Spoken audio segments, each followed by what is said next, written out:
السلام علیکم۔ حسد ایک بہت ہی بری بیماری ہے جو ایک ناسور کی طرح انسان کو اندر ہی اندر سے ختم کر رہی ہوتی ہے۔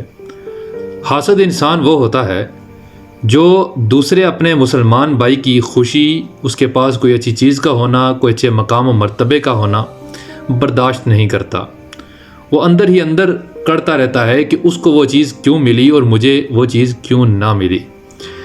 یہ بیماری اللہ تعالیٰ کی ناشکری میں بھی آتی ہے، یعنی کہ آپ اللہ تعالیٰ کی تقسیم سے راضی نہیں ہوتے اور آپ اللہ تعالیٰ کی تقسیم کے خلاف جاتے ہوئے دوسرے انسان سے حسد کرتے ہیں۔ اس کا انسان کو نقصان یہ ہوتا ہے کہ انسان اپنے اندر سے ختم ہو رہا ہوتا ہے، اور جس دوسرے انسان کا نقصان چاہتا ہے اس انسان کو خود سے بہتر سمجھ رہا ہوتا ہے، کیونکہ اسی انسان سے حسد کیا جاتا ہے جس میں آپ اپنے سے بہتر چیز کو محسوس کرتے ہیں۔ اللہ تعالی ہمیں